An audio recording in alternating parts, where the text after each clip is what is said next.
Hey everyone, Coach Wheeler here, coach from Indiana Tech. I've got another um, a video analysis that I want to do here. I've got a gentleman that sent me two videos. He's from Canada, just graduated, looking for a place to go to school. I love the opportunity to be able to work with him. He's a really, really good hurdler. I mean, solid hurdler. Strong, tall. He got some speed. He's a whole package, um, and he does things. He's very very well coached. So, you know, a couple things that I've noticed with it in the beginning. He's 7 steps to the first hurdle, which as a high school athlete running 7 steps to the first hurdle, you know that he's in a different level.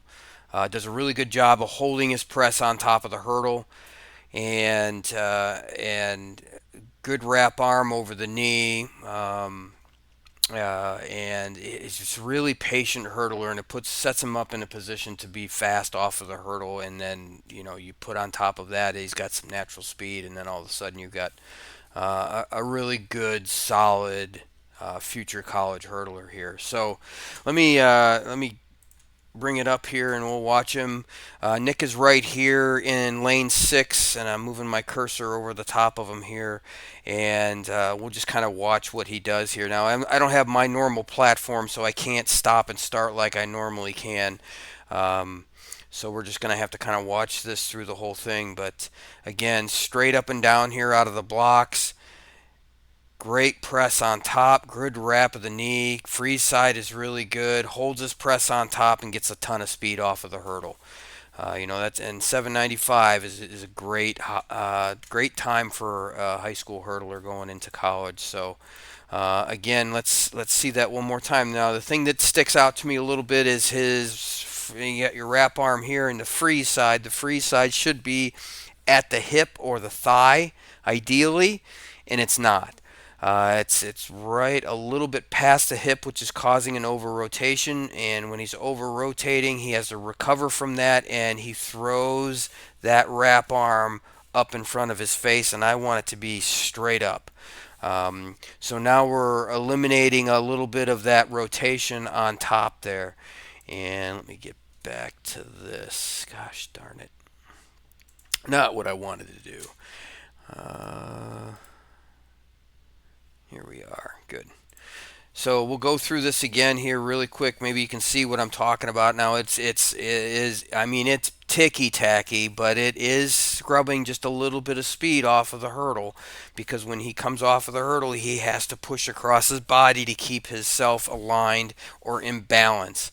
And see how he's crossing in front of his on that free side in front of his body, and that's why that's happening. And I want him to pull and punch straight up, and he's not able to do that. So, with that being said, good Lord, we've got all of this stuff going on here. Let's go to this here, and here's the next race. Here's the 110s that he does, um, and we'll get this one rolling here too. Let me make sure that the volume's down. And we will open up on top. So this is him here with the circle. Again, 7 steps. Really good attack angle into the hurdle. He holds his press really well, which allows his hips to drop off, and then he opens up on top as soon as that foot is down. And that's what I want to see have happen. A lot of young athletes, when they're crossing that hurdle, they want to be fast or quick off of the top of the hurdle, and that you need to be patient and hold on top. When he is, if you're trying to be quick on top, you're going to open up too soon, and that's where you're going to have those issues where your shin or ankle keeps smacking the hurdle, or your butt keeps dumping down on top of it, and now you've collapsed the knee, and you've dropped your hips down. One thing that I have noticed, he has cleaned up the free side. That free side is in a really good spot in the majority of these crossings. It is right at the thigh, and he's able to punch straight back up, and I really like that. Let's see if we can roll it through here real quick and get him a little further into the hurdle race. Yeah, look at that press. That's pretty impressive. Free side is at the hip here. Let's bump it up. Again, big press. He's holding that press on top. Look at that. Free side is at the thigh. There is no rotation here. He is just straight forward. So everything that happens when he is on touchdown, he is going to push straight forward. There's no recovery. There's no recovery on that. I love this split here, and he's punching as hard as he can. Now, for the camera angle here gives you a feeling that he may be over rotated, and he is a little bit over rotated on this one. Um, and it's just the ability to be able to control that punch arm. He might be a little long on this angle right here. Could probably be a little more direct, and that's how quickly. Um, you have to be able to look at that. Look at that free side. It's so pretty. Holding his press on top. Looks really good. Here we should a little bit of collapse in the knee, so he should be tall here. But I'd imagine he's probably just coming off of his first step off of the hurdle here. Free side right at the hip, wrap arm in front of the face, driving the knee. Looks good. Good free side, no rotation. Wrap arm or wrist is coming up over the top of the knee there. Really good split. I love this split here, and this is really controversial. A lot of coaches teach their kids to tuck that heel under the butt.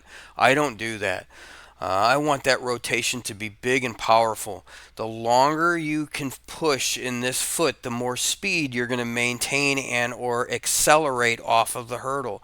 If you're trying to get that foot down to the track really quick and you're tucking that knee here to get that second foot down, you're not getting any force into the track, which isn't pushing those hips forward. So I like to keep that knee, and even in sprint principle, a lot of young sprinters, they tuck that ankle to hamstring, and I want to keep it away because when he drives down, he's going to drive down right underneath his hips. It's a little difficult to see it there. I apologize. Good chop step. Look at that free side again with the free side, really good.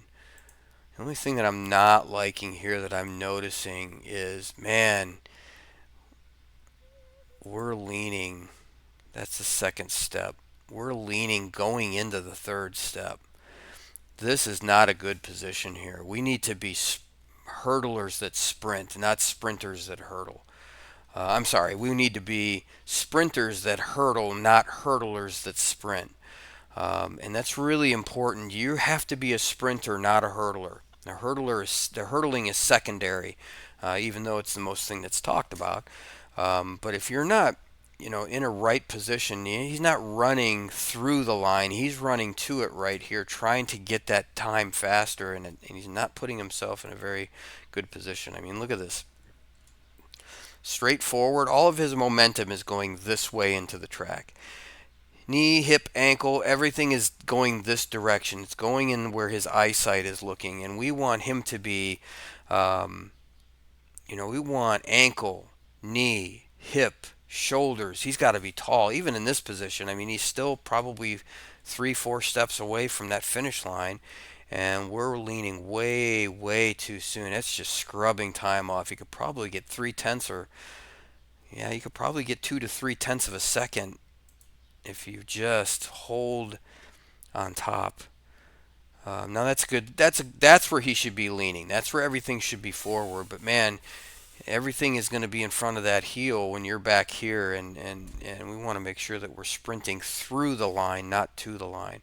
But again, I'm being pretty ticky tacky here. It's a great race, great positioning.